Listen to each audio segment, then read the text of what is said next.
ज्ञान कैसा है? जो आत्माओं का बाप है, सुप्रीम फादर, उसमें क्या खासियत है ज्ञान की? है ज्ञान का अखूट भंडार, त्रिकालदर्शिता का ज्ञान। तो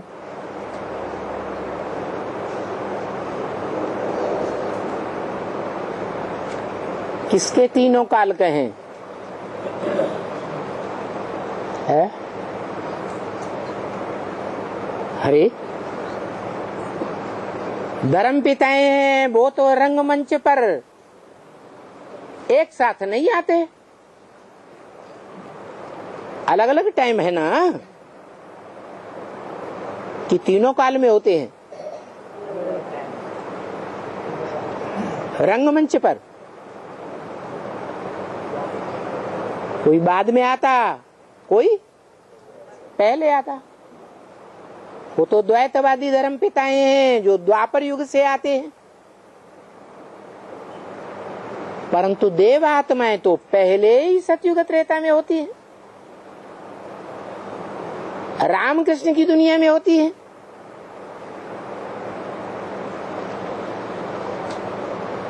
तो धर्म पिताओं ने ज्यादा लंबा चक्कर लगाया या देवताओं ने ज्यादा लंबा चक्कर लगाया षष्ठी चक्र का? और देवताओं में भी अव्वल नंबर देवता कौन है? देवदेव महादेव। देवताओं में बड़े देवता त्रिदेव, और त्रिदेव में भी ब्रह्मादेव, विष्णुदेव और देवदेव महादेव का गायन है, जिनके माँ बाप का नाम कोई को पता नहीं। उनके माँ बाप होते हैं? है? नहीं होते। तो सुप्रीम सोल बाप शिव को इस सच रूपी रंगमंच में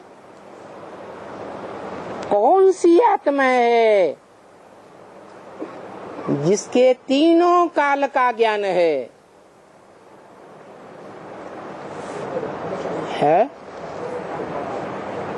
जो मनुष्य सृष्टि का बाप है, सो मनुष्य सृष्टि के बीज रूप बाप के तीनों काल का ज्ञान है।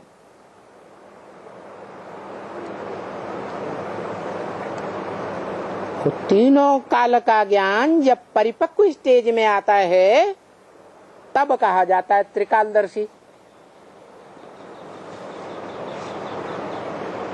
उस तीनों काल में से 2-4 दिन कम, 2-4 महीने कम हो जाए तो त्रिकालदर्शी कहेंगे?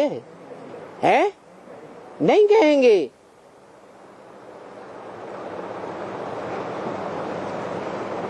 जैसे कहते हैं कोई वृक्ष के बीज का ज्ञान हो, बीज हथेली पर आ जाए, नीम का बीज हो, आम का बीज हो, हथेली पर आ जाए तो उसके वृक्ष का खाका बुद्धि में खिंच जाता है या नहीं? है? खिंच जाता है। ऐसे ही मनुष्य सृष्टि में जो सदा काल है, तीनों काल में मौजूद है, वही मनुष्य सृष्टि का बीज है।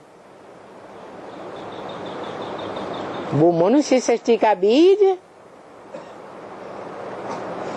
तीनों काल का स्वरूप परिपक्व शिव की बुद्धि में आता है।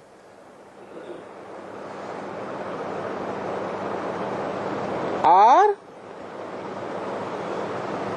उस पूरे चक्र का ज्ञान है। ज्ञान का परिपक्व बीज कहो। जिसके लिए गीता में बोला अहम बीज प्रदप पिता, मैं ज्ञान का बीज प्रदान करने वाला पिता हूं। पिता बीज किस में डालता है?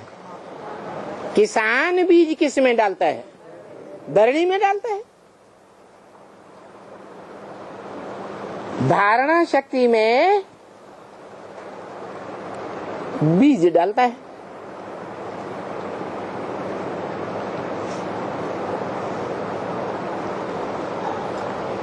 राजाओं की भी धारणा शक्ति होती है,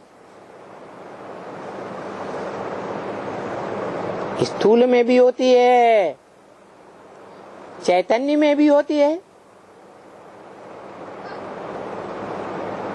स्थूल में भी भारत माता है, चैतन्य में भी भारत माता है। तो ये बेहद की ब्राह्मणों की सृष्टि है। इस बेहद ब्राह्मणों की सृष्टि में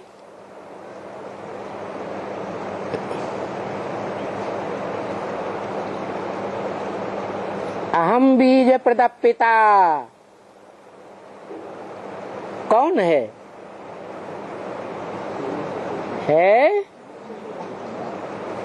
कौन आत्मा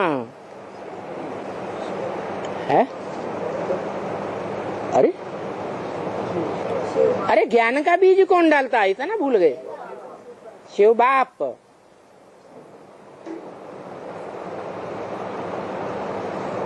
उस बीज के समान सशक्त बीज दुनिया में कोई नहीं होता है।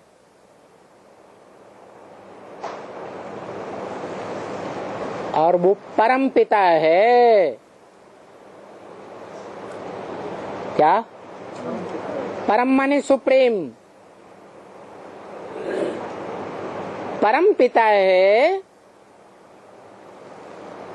तो जिस माता का आधार लेगा बीज डालने के लिए, वो भी साधारण ब्रह्मा होगा क्या है? परम ब्रह्म ही कहा जाता है।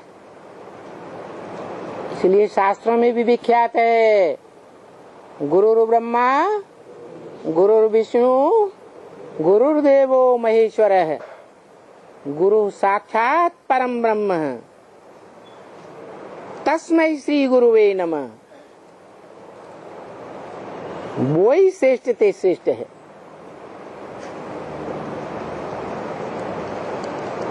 तो निराकार आत्माओं का निराकार बाप निराकार ज्ञान का बीज डालने के लिए किसको चुनता है? परम ब्रह्म को चुनता है। परम माने बड़ी ते बड़ी, परे ते परे माता को चुनता है।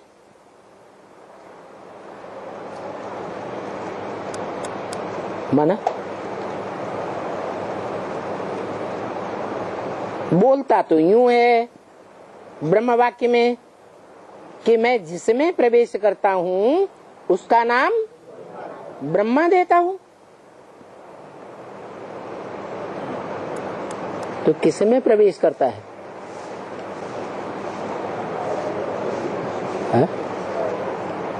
अरे प्रवेश किसमें करता है? अरे माता में प्रवेश करता है या पुरुष तन में प्रवेश करता है? माता में प्रवेश करता है। दादा लेखराज के तन में प्रवेश किया तो तन पुरुष का था या स्त्री चोला था? फिर नाम क्या दिया? सन 47 में ब्रह्मा नाम दिया ना। माना जिसमें भी प्रवेश करता हूं काम निकालने के लिए काम के आधार पर नाम ब्रह्मा पड़ता है। तो क्या काम निकालना है? नई सृष्टि का फाउंडेशन डालना है। तो नई सृष्टि में कौन से वंश की आत्माएं होती हैं? है?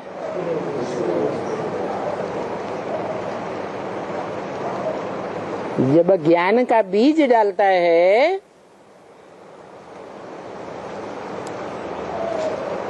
तो उस ज्ञान यज्ञ का नाम क्या होता है? सिर्फ रुद्र ज्ञान यज्ञ या अविनाशी रुद्र ज्ञान यज्ञ है? अविनाशी रुद्र ज्ञान यज्ञ। सारी दुनिया का भले विनाश हो जाए लेकिन इस ज्ञान यज्ञ का विनाश नहीं होगा। क्यों? सत्युग त्रेता में ज्ञान रहता है क्या? है? हाँ, ज्ञान का सार रहता है। जो भी देवताएं हैं वो कौन सी स्मृति में रहते हैं? मैं आत्मा ज्योति बिंदु। तो सार तो रहता है ना। फिर जब द्वैतवादी दुनिया शुरू होती है तो विस्तार शुरू हो जाता है वृक्ष का।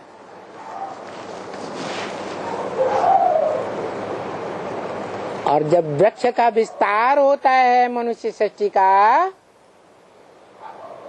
तो भी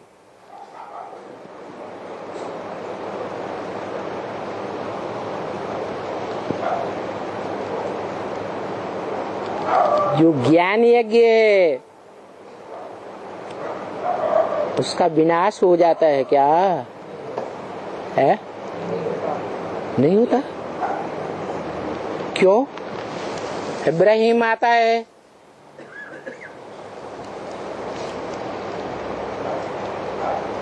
दृष्टि के व्यभिचार का कचरा डालता है, तो ये ईश्वरीय ज्ञान है? ये तो ईश्वरीय ज्ञान नहीं है। ब्रह्म वाक्य मुरली में है, बल पतित दुनिया में पतित होना है, वो तो कायदा है क्या? कि पतित दुनिया में पतित तो सब होते हैं लेकिन एक के साथ पतित होना है। जैसे देवात्माएं, राधा की दृष्टि कृष्ण में डूबती थी, कृष्ण की दृष्टि राधा में डूबती थी, ऐसे ही सतयुग त्रेता रूपी स्वर्ग में सभी देवताओं का अब व्यभिचारी याद प्यार था। फिर द्वापर युग से द्वैतवादी दुनिया शुरू होती है।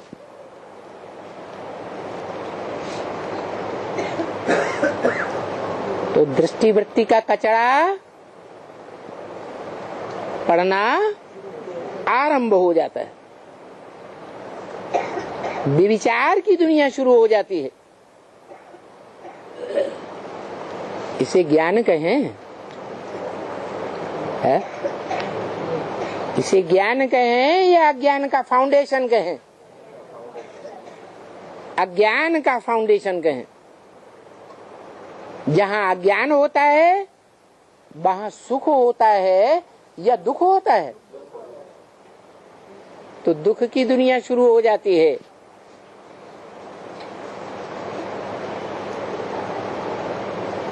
तो क्या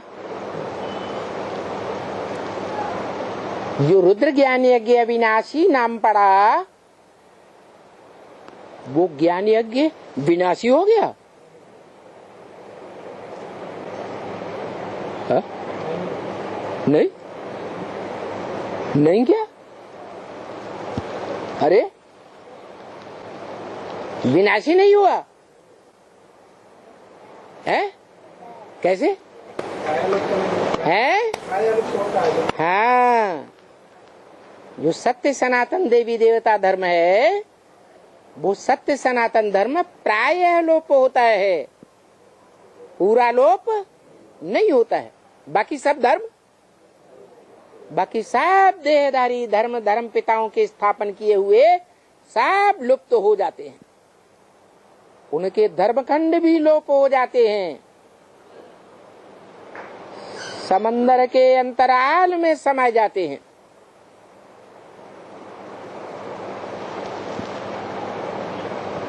तो न अविनाशी रुद्र ज्ञान यज्ञ समाप्त होता है, न ज्ञान यज्ञ के द्वारा जो धर्म स्थापन होता है वो भी समाप्त नहीं होता।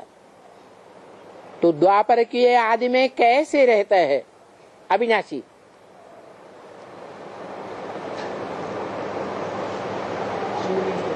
है शिवलिंग की पूजा, पत्थर की पूजा, ये ज्ञान है?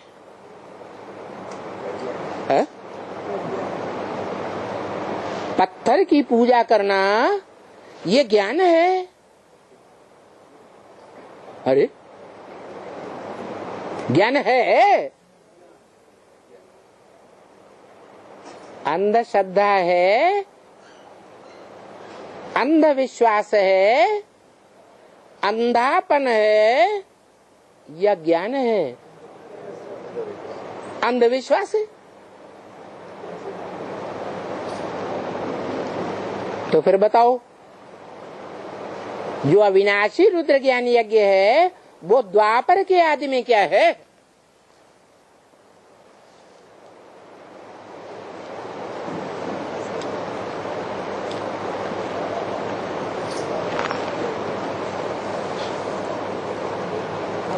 अरे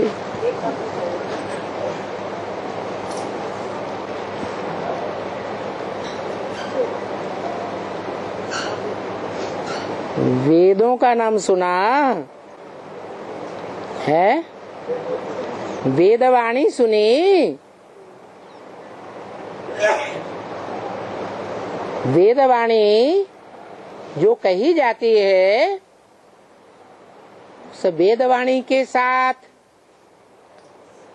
कौन सी शख्सियत है जिसका नाम जुड़ा हुआ है? वेद व्यास।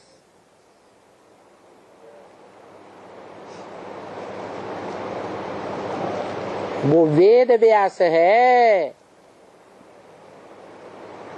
वेद माने जानकारी,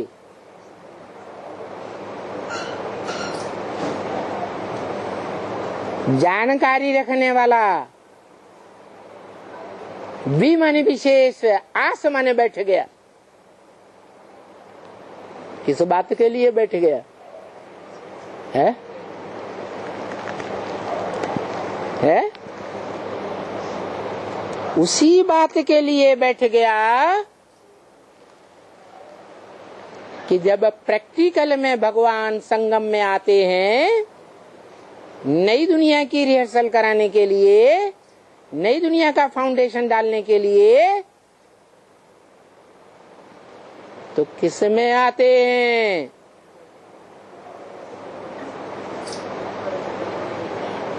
ब्रह्म वाक्य है, मैं भारत में आता हूँ।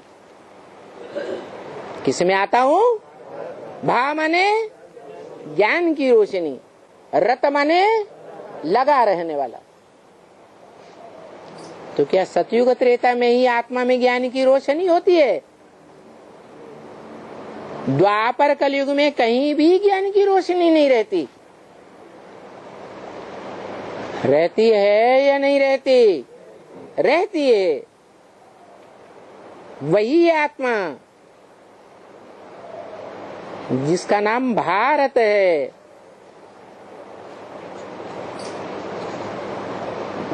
जिस भारत पर भगवान फिदा होता है।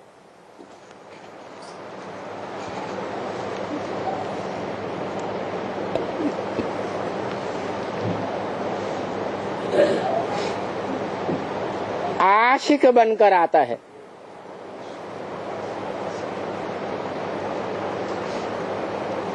परम पुरुष को क्या चाहिए है? माशूका चाहिए ना। तो दुनिया के मनुष्य भी किस रास्ते पर चलते हैं? है जो गीता में बोला, मम वर्तमान वर्तन्ते मनुष्य पार्थ सर्वश। दुनिया में जो भी मनुष्य हैं वो सात्विक स्टेज में मेरे रास्ते पर ही चलते हैं। तामसी बनते हैं, संग के रंग में आते हैं, तब की बात दूसरी।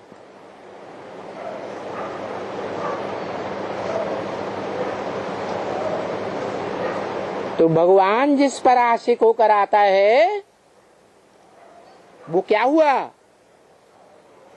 है? माशूक हुआ। जो ऊंचे ऊंचे है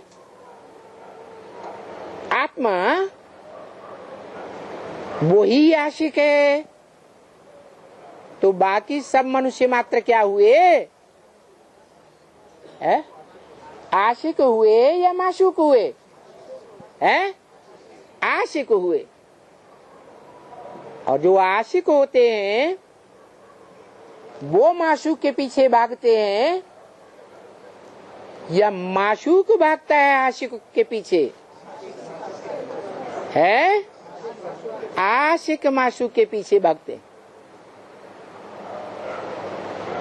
दुनिया की 500-700 करोड़ मनुष्य आत्माओं को आशिक होकर इस मनुष्य सृष्टि रूपी चक्र में एक टाइम जरूर आता है। नास्तिक से नास्तिक मनुष्य आत्मा क्यों न हो, उसे भी एक के ऊपर आशिक होकर उसके पीछे पीछे भागना पड़े।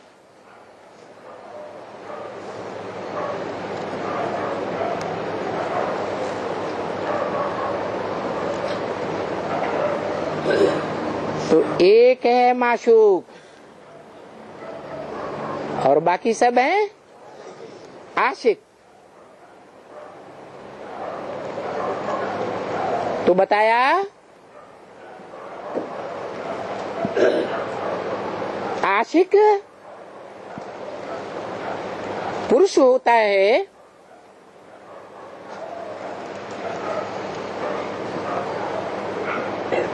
या स्त्री चोला होता है? पुरुष होता है। सभी प्राणियों में, प्राणी मात्र की बात है, ये नहीं कि मनुष्य की बात है। मेल आशिक होता है और फीमेल माशूक होता है। लेकिन ये जो बेहद का आशिक है, शिव बाप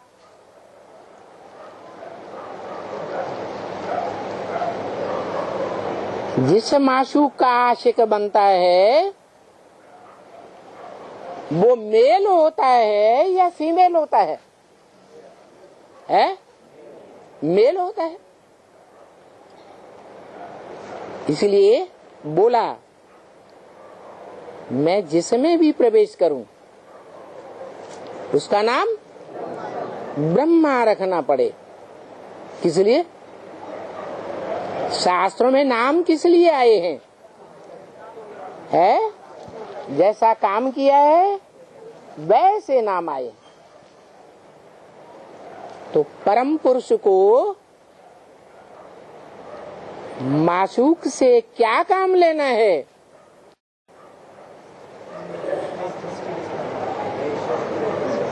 दुनिया में भी जो भी आशिक पुरुष होते हैं, प्राणी मात्र होते हैं, वो अपना परिवार रचने के लिए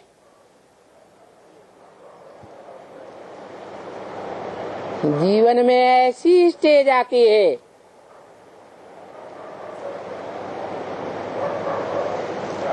ऐसी परिपक्वता की स्टेज आती है शक्ति संचय की परिपक्वता कि वो अपने को,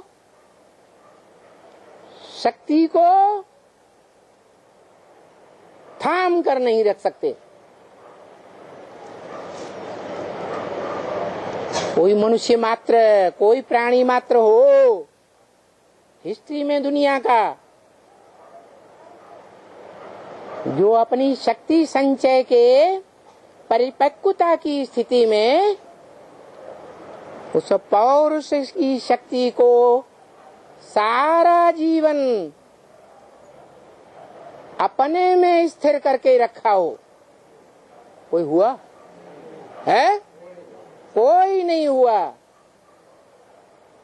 तो ये परंपरा भी किसने डाली है? परम पुरुष ने डाली। पुरु माने शरीर रूपी पुरी, श माना शयन करने वाला, जो शरीर रूपी पुरी में आराम से शयन करता है, कभी भी बेआरामी महसूस नहीं करता। वो कौन आत्मा है? है? शिव बाप। इस षष्ठ रूपी रंगमंच पर आता है, पतित से पतित कामी कांटे में प्रवेश करता है, पतित दुनिया में आता है, पतित देश में आता है। कहाँ आता है? पतित देश में आता है। जिस देश की हर रेलवे स्टेशन और बसें इकट्ठी होती हैं, कहाँ क्या कहते हैं? बस स्टेशन, जहाँ का नाम गंध ही गंध पर पड़ता है, उनमें भी जिस स्थान का नाम कायम गंध पड़ता है। कैसी गंध? सृष्टि के आदि से लेकर के अंत तक गंध कायम रहती है।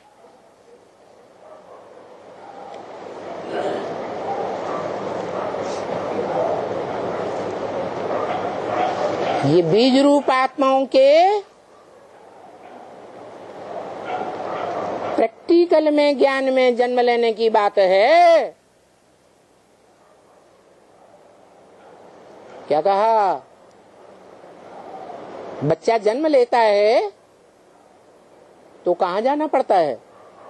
आत्मा को है माता पिता के घर जाना पड़ता है।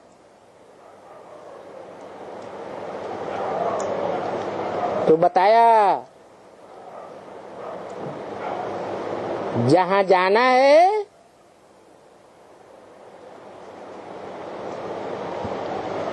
और वहां से आना भी है। शूटिंग पीरियड की बात है।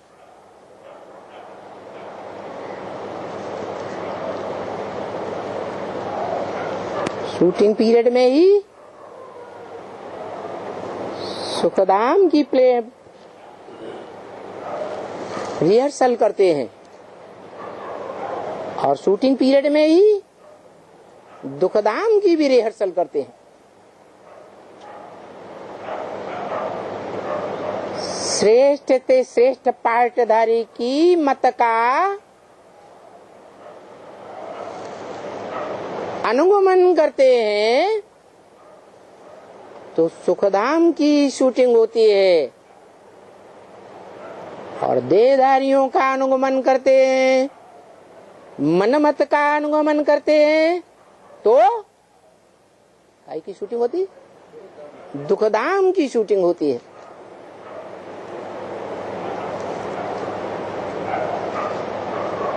और पुरुषार्थ करते करते जब आत्मा परमानेंट गले का हार बन जाती है, तब कहाँ की शूटिंग करते हैं? आत्म की स्थिति परमानेंट हो जाती है, तब शांति धाम की शूटिंग करते हैं।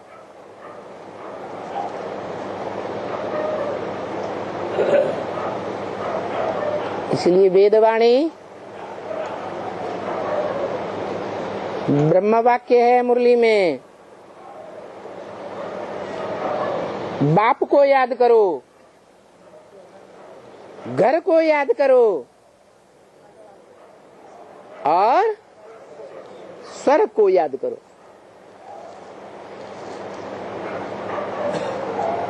फिर ये भी कहते मेरा तो एक दूसरा न कोई।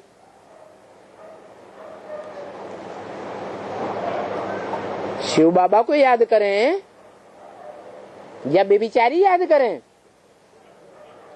अनेकों की याद करें, है? तो ये तो तीन हो गए, है? तीन नहीं हो गए। वो हमारा बाप भी है, जो मनुष्य सृष्टि का बाप है, वो शिव समान स्टेज धारण करता है। याद की परिपक्व स्टेज में तो वो ज्योति बिंदु रूप बाप भी है, जो यादगार में हीरा दिखाया गया सोमनाथ मंदिर में,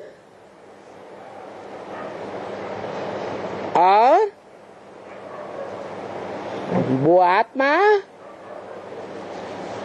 का आधार स्वरूप भी दिखाया गया है साथ में।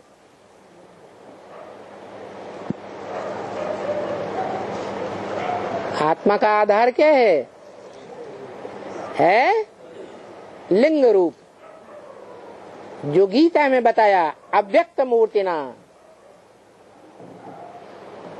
मूर्ति तो है, मूर्त माने साकार, अमूर्त माने निराकार। तो वो मूर्त तो है, लेकिन अव्यक्त मूर्त। व्यक्त माने आंखों से देखने योग्य, अव्यक्त माने जो आंखों से नहीं देखा जा सकता। तो वो अव्यक्त मूर्ति है, लिंग रूप। क्यों? मंदिर में जाते हैं तो लिंग आंखों से देखने में नहीं आता, आता है ना?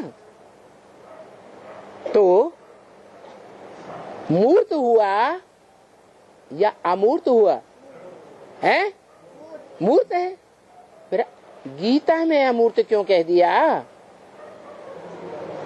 क्योंकि उस लिंग में हाथ, पांव, नाक, आंख, कान चित्रकार ने नहीं दिखाए, शास्त्रकार ने नहीं दिखाए। तो झूठी बात लिख दी, चित्रकार ने झूठा चित्र बना दिया या सही चित्र बनाया? सही क्यों?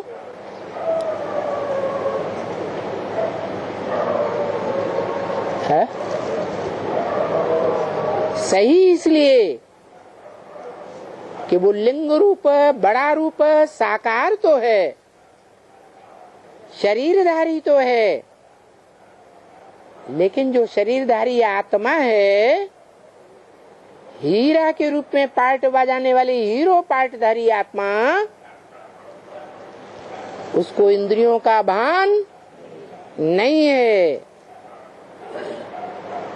कर्मातीत स्टेज को पहुंच जाता है।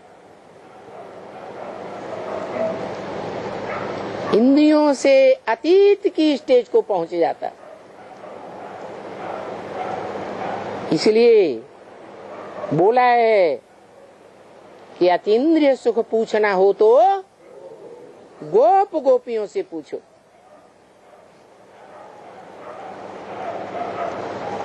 गोप गोपियों में भी नंबरवार होंगे या एक जैसे होंगे? नंबरवार होते हैं।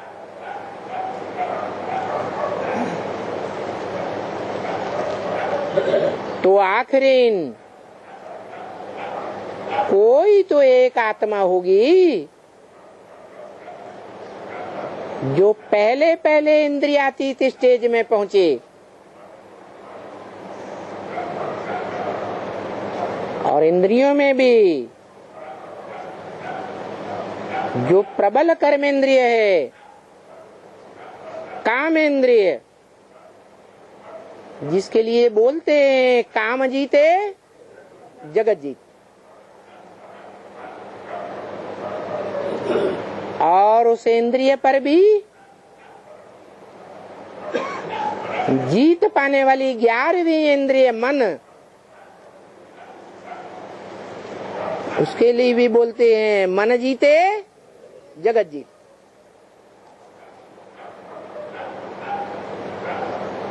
तो शास्त्रों में एक ही शख्सियत का गायन है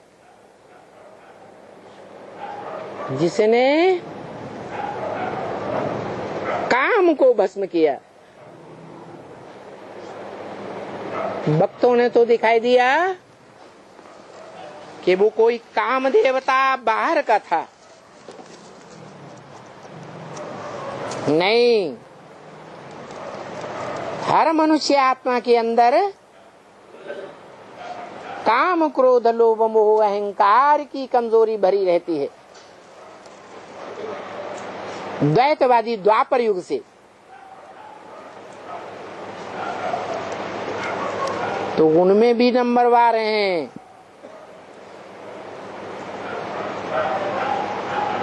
जिनमें काम क्रोध लोभ मोह अहंकार की कमजोरी भरी रहती है।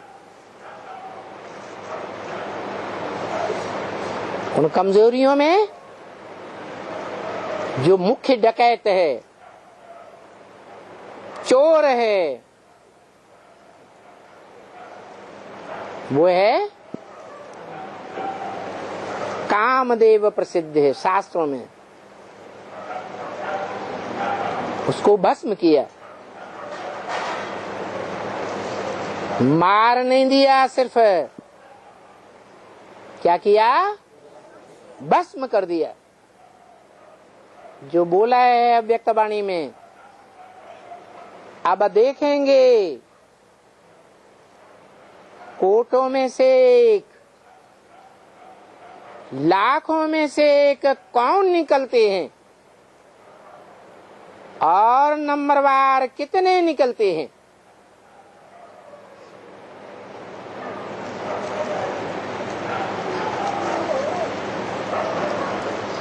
तो बोला है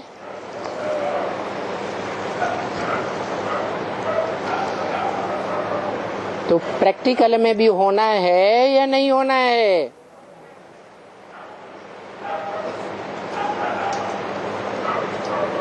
तो कहा जाता है जो अव्वल नंबर में उठे सो अर्जुन।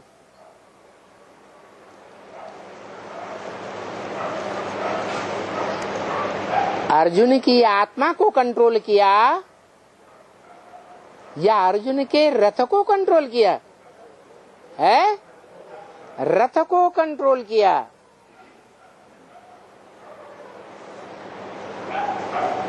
नाम दिया अर्जुन। क्या अर्जन करने वाला है? ज्ञान धन का अर्जन करने वाला, ज्ञान धन के आधार पर सद्भाग्य का अर्जन करने वाला।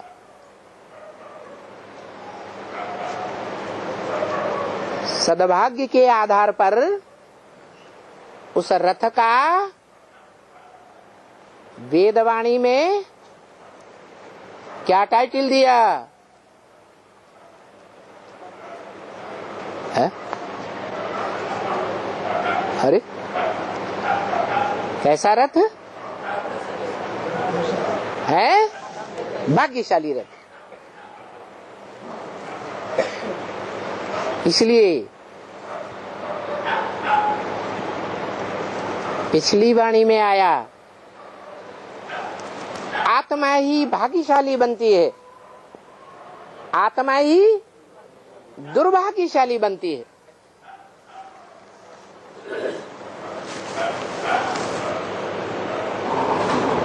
दुर्भाग्यशाली और भाग्यशाली संग के रंग से बनती है या बिना संग के रंग के बनती है?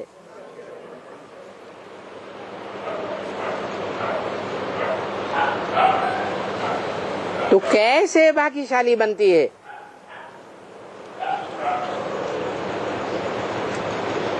किसके संग से भाग्यशाली बनती है? अरे है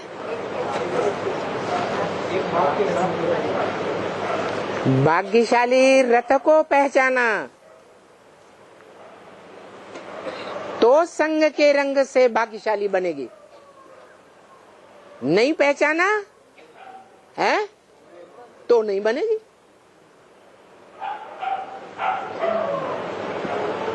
इसलिए बोला जिन्होंने पहचाना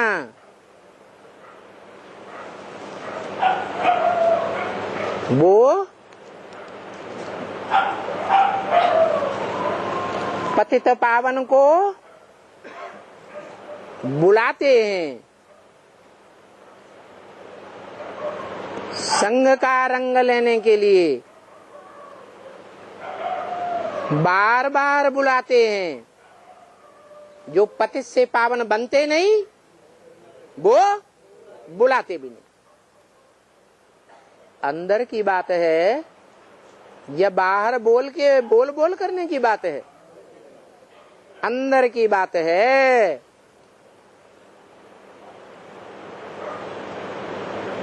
सिर्फ भक्तों की तरह गायन करने की बात नहीं है। हे पतित पावन आओ,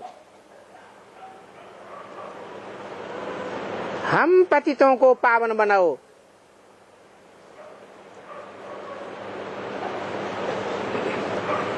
तो पतित पावन जिस एक का गायन है वो सिर्फ साकार है या सिर्फ निराकार है? साकार और निराकार का मेल है। इसलिए रामायण में बोला है सगुण ही अगुण ही नहीं कछु भेदा। सगुण माने साकार और निराकार, दोनों में कोई भेद नहीं है। दोनों ही मिलकर के संसार के दुखों का हरण करते हैं।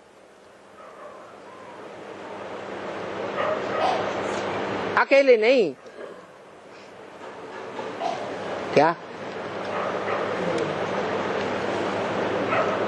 ये संसार सुख और दुख दोनों का खेल है या एक का खेल है? ये भी जोड़ी है, सुख की दुनिया और दुख की दुनिया।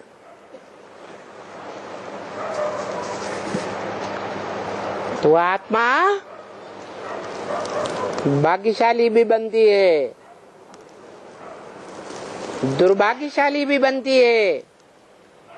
द्वापर युग से है दुर्भाग्यशाली बनती है, क्योंकि अनेक धर्म पिताएं आते हैं और उन धर्म पिताओं के प्रभाव में आने से भारतवासी जो मातृ देश कहा जाता है,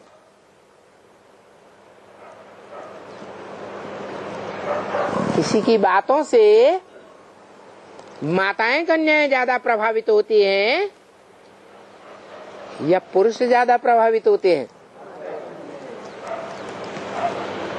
तो ये भारत मातृ देश है। क्योंकि मातृ देश का जो मुखिया है, प्रैक्टिकल पार्टधारी,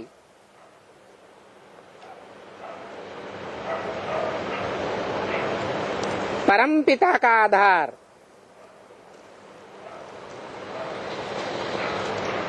क्या नामधारी हुआ है? अरे परम पिता आते हैं तो जिसमें प्रवेश करते हैं क्या नाम देते हैं? परम ब्रह्म। क्या काम निकालने के लिए है? नई सृष्टि, नया परिवार रचने के लिए। ऐसा नया परिवार जिसे वसुधैव कुटुंबकम के नाम से सारे शास्त्रों में माना जाता है। सारी वसुधा के मनुष्य मात्र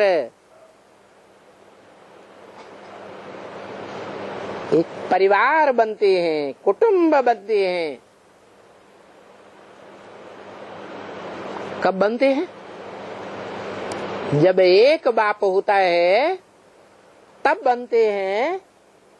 या इब्राहिम, बुद्ध, क्राइस्ट अनेकों बाप होते हैं तब बनते हैं। एक बाप होता है तो कभी हुआ है या नहीं हुआ है? होगा या नहीं होगा? होगा। निश्चय बुद्धि विजयते। तो बताया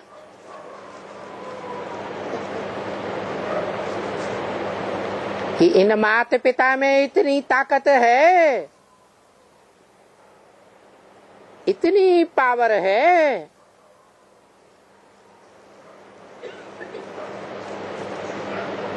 जो सब इब्राहिम, बुद्ध, क्राइस्ट, गुरु नानक आदि से बुद्धि योग हटाकर मनुष्य सृष्टि का क्या करते हैं? क्या महामंत्र देते हैं? मन मना भव, मत माने मेरे, मना माने मन में, भव माने समाजा। मेरे मन में समा जा। अरे तेरे मन में क्या समाया हुआ है? कौन कहता है मेरे मन में समा जा? है? किसको मन है? निराकार शिव को मन है या जिस साकार आत्मा में प्रवेश करता है उसको मन है? हैं? जिस साकार में प्रवेश करता है उसको मन है।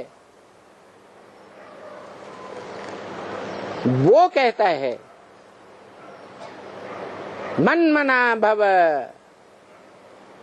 मेरे मन में समा जा। तेरे मन में क्या है? एक शिव बाप, दूसरा न कोई। शिव बाप माने ज्योति बिंदु। शिव किसका नाम है? बाप का नाम, बापों का बाप।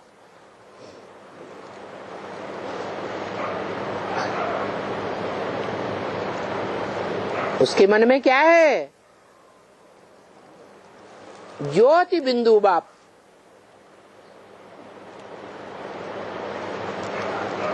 बाबा नहीं है।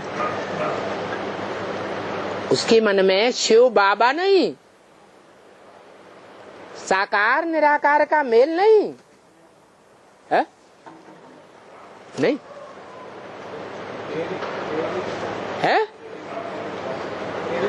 हाँ, ब्रह्म वाक्य है।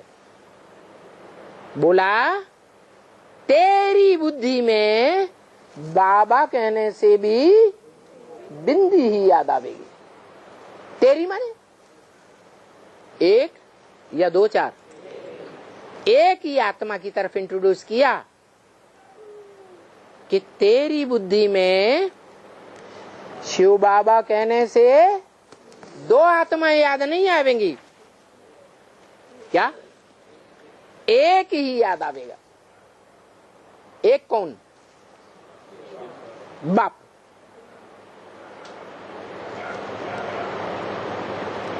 दो नहीं याद आ सकते। क्यों? वर्षा देने वाला एक ही बाप होता है या दो होते हैं? एक ही बाप होता है। और वो एक परम पिता है। 84 जन्मों में तो अनेक पिता हुए, लेकिन वो जितने भी पिता इस मनुष्य सृष्टि पर होते हैं उनके बीच एक ही परे ते परे स्टेज में रहने वाला, परे ते परे शक्ति वाला परम पिता एक ही है।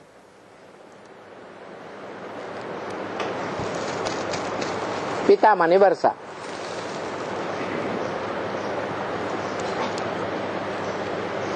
जो परम वर्षा देता है, उससे बड़ा वर्षा कोई भी बाप नहीं दे सकता। क्यों? मनुष्य सृष्टि में सतयुग में जो पहला पत्ता कृष्ण है उसको बड़ा वर्षा नहीं मिलता। मनुष्य सृष्टि में जो 500-700 करोड़ पत्ते हैं चैतन्य आत्माएं, उन आत्माओं के बीच उस कृष्ण 16 कला संपूर्ण को बड़ा वर्षा नहीं मिलता। अरे मिलता है या नहीं मिलता है? नहीं मिलता। अरे 500-700 करोड़ बच्चों के बीच में, मनुष्य आत्माओं के बीच में बड़े से बड़ा वर्षा नहीं मिलता है? मिलता है ना, सबसे बड़ा वर्षा मिलता है। अरे जितना बड़ा बाप होगा उतना बड़ा वर्षा देगा। सामान्य बाप होगा तो सामान्य वर्षा देगा। वो बेहद का बाप है जिसका कोई बाप नहीं। क्या? उससे ऊंचा कोई बाप होता ही नहीं। उसे कहते ही है परम पिता। और सारी मनुष्य सृष्टि उसे परम पिता मान भी लेती है। इसलिए ब्रह्म वाक्य फादर है तो फादर जरूर मिलना चाहिए। क्या? सभी धर्म के फॉलोअर्स अपने धर्म पिता को ही बेहद का फादर मानते हैं या उससे भी ऊंचा किसी और को मानते हैं? सुप्रीम गॉड फादर को तो धर्म पिता तो नहीं मानते। धर्म पिता अलग और सुप्रीम गॉड फादर अलग। तो देखो, जो ऊंचे थे ऊंचा बाप, बाप माने वर्षा, वो फादर है तो फादर जरूर मिलना चाहिए। सारी मनुष्य सृष्टि का फादर है, यह सिर्फ धर्म पिताओं का फादर है? जैसे क्राइस्ट के लिए कहते हैं, क्राइस्ट गॉड फादर का बच्चा है। बाबा ब्रह्म वाक्य मुरली में टांट मारते हैं, क्राइस्ट गॉड फादर का बच्चा है तो बाकी सब भतीजे हैं क्या? ऐसे तो है नहीं। सारी दुनिया उस फादर का बच्चा है और फादर से कुछ प्राप्ति की है तब ही फादर है कि ऐसे ही याद करती है? जिससे सुख मिलता है वो याद आता है या नहीं याद आता है? याद जरूर आता है। मृत्यु के समय स्त्री को पति याद आता है,